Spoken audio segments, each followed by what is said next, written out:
حاجی امداداللہ مہاجر مکی رحمۃ اللہ علیہ نے ایک طریقہ بتایا ہے خاندانی اختلافات کو ختم کرنے کا، اور وہ ایسا اتھینٹک طریقہ ہے کہ اگر اس پر عمل کیا جائے تو خاندانی اختلافات سارے ختم ہو جائیں گے۔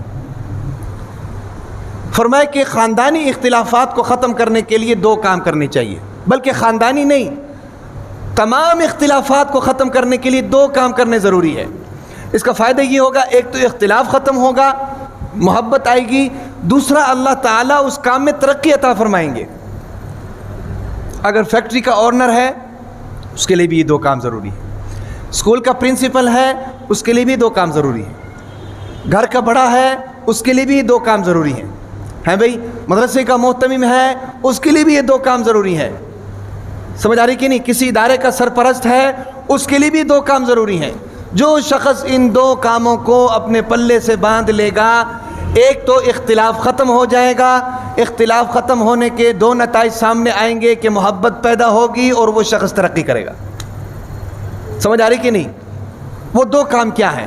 ان میں سے پہلا کام یہ ہے کہ تواضع اختیار کیا جائے، تواضع اختیار کیا جائے۔ ہمارے گھروں کے اندر، ہمارے فیکٹریوں کے اندر، ہمارے اداروں کے اندر اختلاف کی ایک سب سے بڑی وجہ یہ ہے کہ ہمارے دلوں کے اندر تکبر ہے۔ جب تواضع نہیں ہوگا تو چونکہ یہ ایک دوسرے کی ضد ہیں، تواضع مطلب عاجزی، جب تکبر ہوگا تو اختلاف ہوگا۔ ایک آدمی اپنے آپ کو متکبر سمجھے گا، سب سے بڑا سمجھے گا، اور اس بڑے ہونے کے نشے کے اندر وہ جناب اپنے احکامات صادر کرنا چاہے گا۔ ظاہر بات ہے کہ ماتحتوں میں بہت سے ایسے لوگ ہوتے ہیں جو کنٹوٹے بھی ہوتے ہیں، جو اس کی بات ماننے کے لیے تیار نہیں ہوتے، جو اس کے ساتھ ایگری کرنے کے لیے تیار نہیں ہوتے، جس کا نتیجہ یہ ہوتا ہے کہ آپس میں اختلاف ہو جاتا ہے۔ تو تواضع کا ہونا ضروری ہے۔ اب تکبر کیوں آتا ہے اس کے بارے میں میں نے کافی لمبی چوڑی باتیں کی ہوئی ہیں۔ یاد رکھیں کہ انسان کو جن جن چیزوں سے بنایا گیا ہے نا جی، ان چیزوں کے اندر یہ صفات موجود ہیں، اس لیے انسان کے اندر یہ صفات آتی ہے۔ اب انسان کو کس چیز سے بنایا گیا ہے؟ آگ سے، مٹی سے، ہوا سے، پانی سے۔ آگ کے اندر تکبر والی صفت موجود ہے تو آٹومیٹکلی انسان کے اندر بھی آ جائے گی، یہ صفت موجود ہے کیونکہ اس کو بنایا جو آگ سے گیا ہے۔ تو جب انسان تکبر کرتا ہے نا تو اس کے اندر تواضع نہیں ہوتا، تو جب تکبر کرتا ہے تو اس کی مشینری آگے نہیں چل سکتی، اس کا گھر آگے نہیں چل سکتا۔ اختلافات کا ہونا پھر لازمی بات ہے، پھر اختلافات پیدا ہوں گے۔ تو اگر ہم ان اختلافات کو ختم کرنا چاہتے ہیں تو سب سے پہلا کام یہ ہے کہ ہم نے تواضع اختیار کرنا ہے، ہم نے تواضع اختیار۔ اللہ تعالیٰ نے آپ کو علم کی دولت سے نوازا ہے، اللہ تعالیٰ نے آپ کو طاقت کی دولت سے نوازا ہے، اللہ تعالیٰ نے آپ کو جناب صحت کی دولت سے نوازا ہے، اللہ تعالیٰ نے آپ کو دولت سے نوازا ہے، پیسے کی دولت سے نوازا ہے، ہر چیز اللہ تعالیٰ نے آپ کو دی ہے۔ تو اس کا پھر لازمی نتیجہ تکبر نہیں ہونا چاہیے بلکہ تواضع ہونا چاہیے۔ سمجھ آ رہی کہ نہیں؟ تکبر چونکہ انہی بنیاد پر ہوتی ہے نا جی، میں سب سے خوبصورت ہوں، میں سب سے جوان ہوں، میں سب سے دولت مند ہوں، میرے پاس جناب یہ فیکٹری ہے، میرے کپڑے اس طرح کے ہیں، میرے جناب اتنی اولاد ہے، میرے اتنے بچے ہیں، میں اتنا طاقتور ہوں۔ انہی بنیادوں پر انسان تکبر کرتا ہے نا جی۔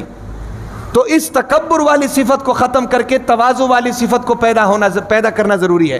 جب ہمارے اندر تواضع والی صفت پیدا ہوگی تو ہمارے اختلافات ختم ہو جائیں گے۔ سمجھ آ رہی کہ نہیں؟ ایک یہ چیز اپنے اندر پیدا کرنے ضروری ہے۔ اگر میں کسی ادارے کا پرنسپل ہوں، میرے ماتحت ملازمین ہیں، ٹھیک ہے کہ نہیں، تو مجھے یہ کرنا چاہیے کہ ان کے لیے تواضع اختیار کرنا چاہیے۔ سمجھ آ رہی کہ نہیں؟ کسی ملازم نے میرے ساتھ اونچی بات کر لی تو اس کو معاف کریں، یہ ہے تواضع، ہے بھائی۔ کوئی ملازم زیادہ چھٹی کر رہا ہے اس کے ساتھ درگزر کریں تاکہ آپس میں اتحاد قائم رہے، اتفاق قائم رہے، تب ادارے آگے چلتے ہیں، تب معاملات آگے چلتے ہیں، تب گھروں کے اندر سکون پیدا ہوگا۔ سمجھ آ رہی کہ نہیں؟ تو ایک ہے تواضع اختیار کریں۔ دوسری صورت حاجی امداداللہ مہاجر مکی نے کیا لکھی ہے اختلافات کو ختم کرنے کے لیے، کہ اپنے اندر ایثار کا جذبہ پیدا کیا جائے، اپنے اندر ایثار کا جذبہ۔ اب ایثار کسے کہتے ہیں؟ ایثار کہتے ہیں قربانی دینے کو۔ مطلب کیا ہے؟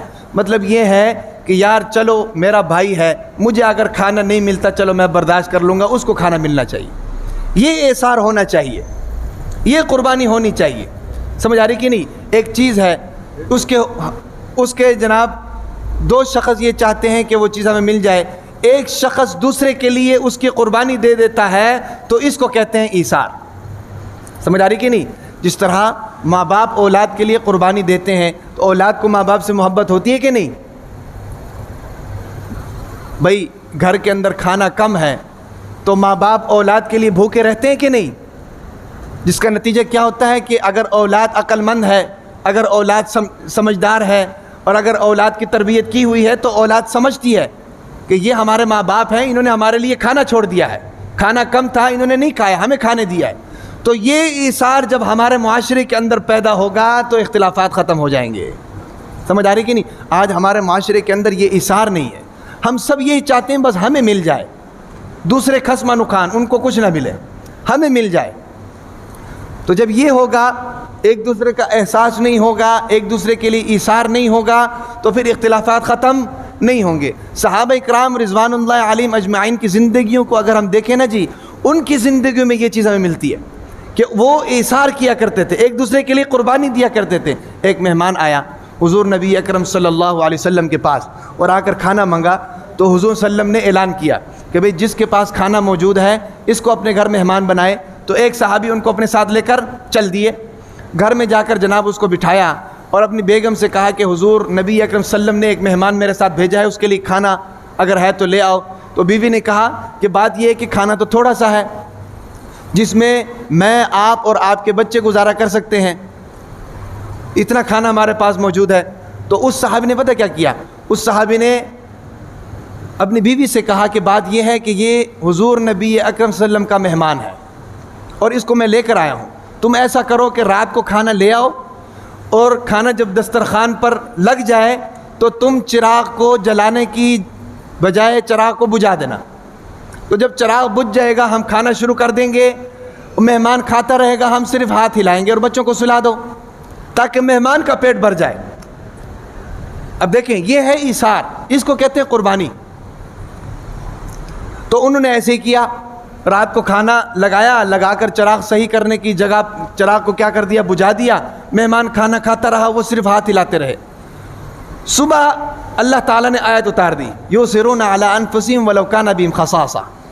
تو یہ ایثار کا جذبہ ہمارے اندر ہونا چاہیے۔ اور حدیث کے اندر ایک تاجر کا واقعہ لکھا ہوا ہے، اللہ تعالیٰ اس کو جنت میں بھیجیں گے۔ اس تاجر کے بارے میں فرمایا کہ جب وہ اس کو میدان محشر میں لایا جائے گا تو اللہ تعالیٰ فرشتے سے کہیں گے کہ اس کے اعمال نامے میں دیکھو کوئی بڑی نیکی ہے جو اس کو جنت میں لے کر جانے والی بن جائے۔ تو فرشتے دیکھیں گے اور کہیں گے کہ یا اللہ اس میں تو کوئی بڑی نیکی نہیں ہے، چھوٹی چھوٹی نیکیاں ہیں، لیکن ایک نیکی اس کے اندر بڑی موجود ہے۔ تو اللہ تعالیٰ پوچھیں گے کہ وہ کون سی نیکی ہے؟ تو فرشتے کہیں گے کہ یا اللہ وہ نیکی یہ ہے کہ یہ آدمی تاجر تھا اور اس کا معمول یہ تھا کہ جب بھی کوئی چیز خریدتا تو خریدنے والے کو خوش کر دیتا، بیچنے والے کو خوش کر دیتا، اس کو اچھے پیسے دے دیتا، اور پھر جب یہ کوئی چیز بیچتا تو خریدنے والے کو خوش کر دیتا، اور جب یہ کسی کو ادھار دیتا تو جس سے ادھار لینا ہے اس کو مہلت دیتا تھا، اور اگر وہ ادھار نہیں دے سکتا تو اس کو معاف کرتا تھا۔ یہ نیکی اس کے اندر موجود ہے۔ تو اللہ تعالیٰ فرمائیں گے کہ یہ میرا بندہ ہو کر اتنا ایثار کر رہا ہے، یہ میرا بندہ ہو کر مخلوق سے اتنی محبت کر رہا ہے، تو میں تو اس بات کا زیادہ مستحق ہوں کہ میں اس سے محبت کروں۔ یہ اگر میرے بندے کو معاف کر رہا ہے تو میں تو اس بات کا رب ہونے کی وجہ سے زیادہ مستحق ہوں کہ میں اس کو معاف کر دوں، اس کو بلا حساب کتاب جنت میں بھیج دوں۔ تو یہ ایثار کا جذبہ ہمارے اندر ہونا چاہیے۔ تو دو چیزیں ہمارے خاندانی اختلافات کو ختم کر سکتی ہیں، دو چیزیں ہمارے دلوں کو آپس میں محبت پیدا کر سکتی ہیں، دو چیزیں زندگی کے ہر طبقے میں ہمارے لیے ترقی کا ضامن بن سکتی ہیں، چاہے ہم فیکٹری میں ہوں، چاہے ہم محلوں میں ہوں، چاہے ہم اداروں میں ہوں، چاہے ہم سکول میں ہوں، چاہے ہم محکموں میں ہوں، چاہے ہم ملازمت میں ہوں، ہمیں ترقی تک پہنچا سکتی ہیں۔ وہ دو چیزیں یہ ہیں کہ ایک تو تواضع اختیار کریں اور دوسرا ایثار کا جذبہ ہمارے اندر ہونا چاہیے۔